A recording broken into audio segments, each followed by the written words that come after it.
Assalamualaikum warahmatullahi wabarakatuh. Saya Cindy Febrianti dengan NIM 240306106 dari Prodi Peternakan, Fakultas Pertanian dengan dosen pengampu Ibu Insinyur Tati Fidianasari SPT MPIPM.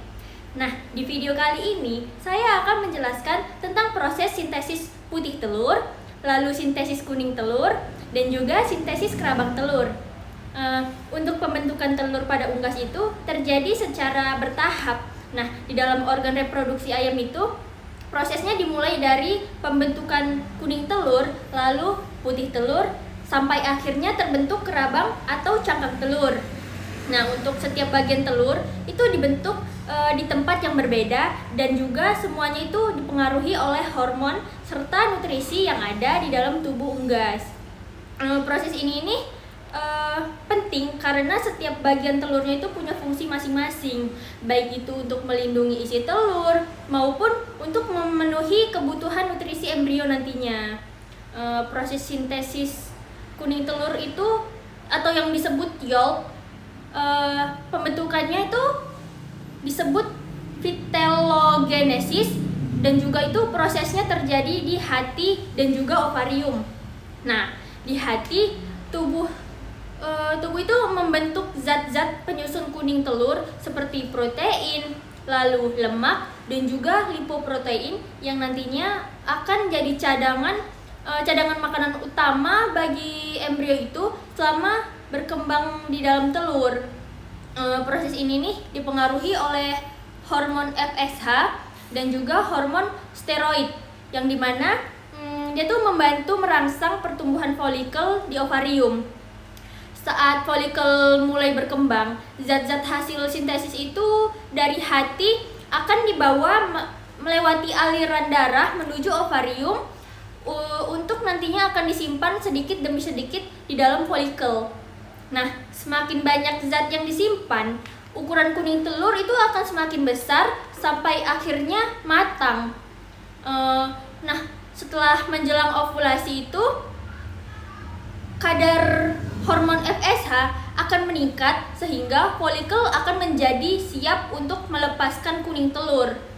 Setelah matang, kuning telur itu akan mengalami ovulasi lalu masuk ke infundibulum lalu oviduct untuk melanjutkan proses pembentukan telur berikutnya. Nah, kuning telur sendiri itu mengandung air dan juga protein lalu lemak yang sangat penting itu sebagai sumber energi dan nutrisi utama bagi embrio itu. Lalu yang kedua, proses sintesis putih telur atau biasanya yang disebut albumen. Nah, setelah kuning telur masuk ke oviduct, proses berikutnya itu adalah pembentukan putih telur atau albumen yang terjadi di bagian magnum. Proses ini nih berlangsung sekitar 3,5 jam. Nah, di bagian magnum itu terdapat glandula tubular dan juga sel goblet yang menghasilkan albumen yang kental dan juga albumen yang encer untuk membungkus kuning telur. Bagian putih telur itu sendiri terdiri dari kalazai. Lalu putih telur kental serta putih telur encer bagian dalam dan juga luar.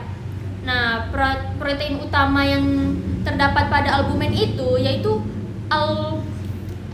ovalbumin,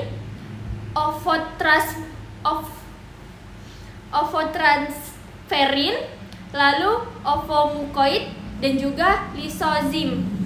Nah, pembentukan putih telur itu dipengaruhi oleh hormon estrogen yang dimana membantu merangsang pembentukan protein albumen di sel-sel magnum. Fungsinya itu, fungsi putih telur itu bukan hanya untuk membungkus kuning telur, tetapi juga melindungi embrio dari benturan dan juga menjaga posisi kuning telur agar tetap stabil. Serta memberikan tambahan air dan juga protein bagi perkembangan embrio.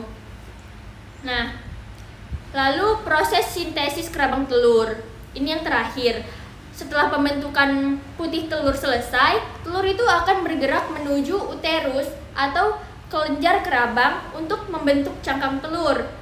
Nah, proses ini nih disebut klasifikasi dan juga merupakan tahap paling lama dalam pembentukan telur, yaitu sekitar 18 sampai 21 jam. Pada tahap ini nih terjadi yang namanya penumpukan kalsium karbonat, yang dimana itu secara bertahap pada membran kerabang sampai akhirnya terbentuk kerabang yang keras dan juga kuat. Nah, proses ini nih, proses pembentukan kerabang nih dipengaruhi oleh vitamin D3 serta hormon estrogen, progesteron, dan juga prolaktin yang membantu penyerapan dan juga penyangkutan kalsium menuju uterus. Kerabang telur itu berfungsi untuk melindungi isi telur dari benturan, kerusakan, dan juga masuknya mikroorganisme. Setelah kerabang selesai terbentuk, telur bergerak ke vagina, lalu akan dikeluarkan melalui kloaka dalam proses yang disebut oviposisi. Nah, mungkin itu saja penjelasan yang dapat saya sampaikan. Lebih dan kurang saya mohon maaf. Saya akhiri, wabillahi taufiq wal hidayah. Wassalamualaikum warahmatullahi wabarakatuh.